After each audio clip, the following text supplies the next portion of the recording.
வணக்கம். இன்னைக்கு வந்து ஒரு சூப்பரான ஒரு மொச்சக்கொட்டை புளிக்கறி தான் எப்படி வைக்கலாங்கிறத நம்ம பார்க்க போகிறோம். இது வந்து டக்குன்னு சீக்கிரமாக செஞ்சிடலாம். நம்ம வந்து மொச்சக்கொட்டை ஊற வைக்க மறந்துட்டோம்னாக்க கவலைப்பட வேணாம். நம்ம இந்த மாதிரி சீக்கிரமாக செஞ்சிடலாம். எப்படி செய்யலாங்கிறத வீடியோக்குள்ளே போய் பார்ப்போம் வாங்க.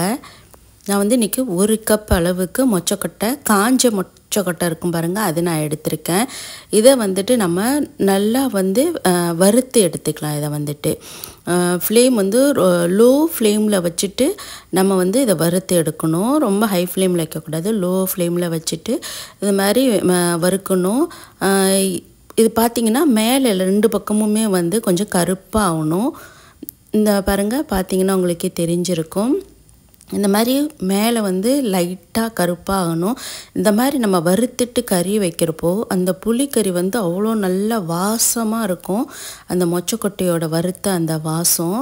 அதுக்காக இதை வந்து ஊற வைக்க மறந்துட்டாக்கா இந்த மாதிரி வறுத்துட்டு நம்ம ப்ரெஷர் குக் பண்ணி எடுக்கலாம்.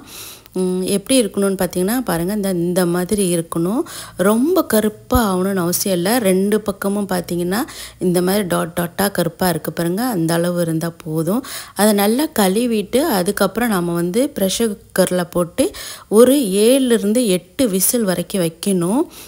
அப்படி சில மொச்சக்கொட்டைங்க வந்து 7லேருந்து 8 விசிலில் நல்லா வெந்துடும்.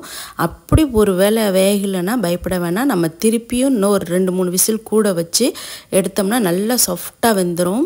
அதுக்குள்ளே வந்துட்டு இந்த ப்ரெஷர்லாம் அடங்குறதுக்குள்ளே சின்ன வெங்காயம் ஒரு 15 வெங்காயம் இது மாதிரி 4 வெட்டி அது லேசாக சாட்டே பண்ணிவிட்டு அது கூடவே தக்காளி வந்து நான் ஒரு 2 பெரிய சைஸ் தக்காளி எடுத்திருக்கேங்க.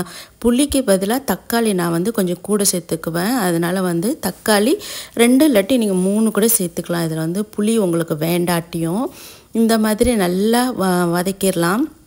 ரொம்ப அவசியம் இல்லை, லைட்டாக எல்லாம் சூடாகிற அளவுக்கு வதக்கி எடுத்துடலாம். இதை வந்து ஒரு மிக்சியில் ட்ரான்ஸ்ஃபர் பண்ணிவிட்டு நல்லா அரைச்சிக்கலாம். அதுக்குள்ளே அப்புறம் வந்து தாளிச்சிடலாம். தாளிக்கிறதுக்கு பார்த்திங்கன்னா கடுகு, வெந்தயம் கண்டிப்பாக போடணும். புளிக்கறி எல்லாத்துலேயுமே வெந்தயம் போடணும். அப்போ தான் அது புளியோட இதெல்லாம் பேலன்ஸ் பண்ணும். இது கூடவே திருப்பியும் ஒரு சின்ன வெங்காயம் 10-15 எடுத்து வெட்டி போட்டுக்கிட்டேன். இதில் வந்து நான் ஒரு தக்காளியை சேர்த்துக்கிட்டேன். அரைக்கிறதுல 2 தக்காளி போட்டிங்கன்னாக்கா தாளிக்க ஒரு தக்காளி நான் போட்டுக்கலாம். இப்போ புளியோட அளவு கொஞ்சம் கம்மியாயிரும். இந்த தக்காளி இதெல்லாம் நல்லா போட்டு வணக்கிடலாம். அதுக்குள்ளே இங்கிட்டு வந்து பார்த்திங்கன்னா ஒரு பெரிய நெல்லிக்காய் சைஸ் புளியை எடுத்து வச்சுருக்கேன். நம்ம முன்னாடி வதக்குனதை அரைச்சி வச்சுட்டேன். இப்போ பார்த்திங்கன்னாக்கா மொச்சக்கொட்டை நல்லா வெந்துருச்சு.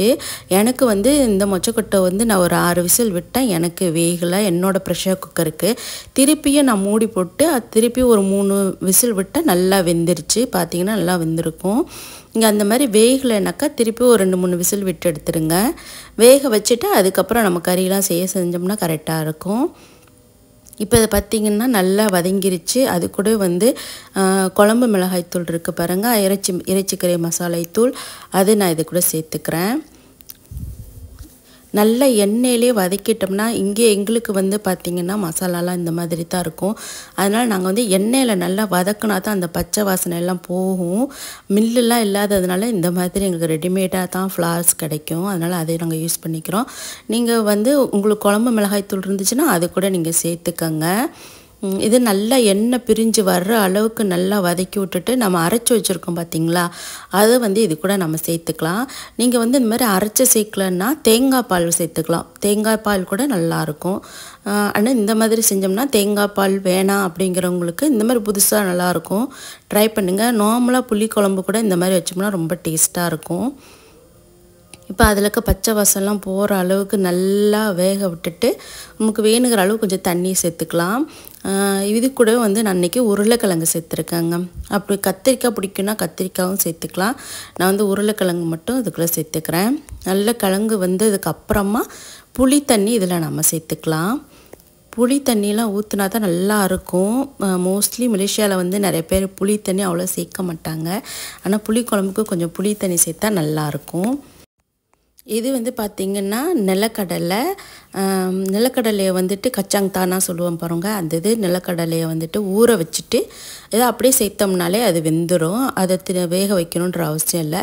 நான் வந்து பூண்டு வந்து கடைசியாக தான் சேர்ப்பேன். எனக்கு அந்த பூண்டு ரொம்ப குழஞ்சிட்டா பிடிக்காது. அதனால் இப்போ அந்த பூண்டு, நிலக்கடலை இது எல்லாத்தையுமே வெந்தோட்டி இது நம்ம வந்து வேக வச்சு எடுத்து வச்சுருக்கோம் பார்த்தீங்களா மொச்சக்கொட்டை, அதை இதில் போட்டுக்கலாம். அதை இதில் போட்டுட்டு 2, 3 கொதி நல்லா கொதித்து வர்ற அளவுக்கு நம்ம விட்டுறலாம். அதை வந்துட்டு நீங்கள் வேகலைன்னு நினச்சிக்காதீங்க. நல்லா கொஞ்சம் 2 தடவை நீங்கள் விசில் விட்டு எடுத்திங்கனாலும் நல்லா வெந்துடும். இப்போ எல்லாம் நல்லா பாருங்கள், எல்லா பக்கமும் கொதி வந்துருச்சு. கடைசியாக கருவேப்பிலை தூவி எடுத்துடலாம். இதுக்கு வந்து பார்த்திங்கன்னா வெள்ளை சோறு, இந்த இந்த நட்ஸ் எல்லாத்தையும் வச்சுட்டு ஒரு வெள்ளரிக்காய் வெங்காயம் போட்டால் அந்த பச்சடி மட்டுமே போதும். ரொம்ப டேஸ்ட்டாக இருக்கும். வெள்ளரிக்காய் வெங்காய பச்சடியோட இந்த மொச்சக்கொட்டை புளிக்கறி ரொம்ப சூப்பராக இருக்கும். ட்ரை பண்ணி பார்த்துட்டு எப்படி இருக்குன்னு சொல்லுங்கள். ஏதாவது டவுட் இருந்தாக்கா கண்டிப்பாக நீங்கள் வந்து கமெண்ட் பண்ணுங்கள். அப்படி நான் ஏதாவது செஞ்சுருக்கேன், நான் மாற்றணும் அப்படின்னாலும் நீங்கள் கமெண்ட் பண்ணுங்கள். இவ்வளோ நேரம் என் வீடியோவை பொறுமையாக பார்த்ததுக்காக எல்லாத்துக்கும் நன்றி.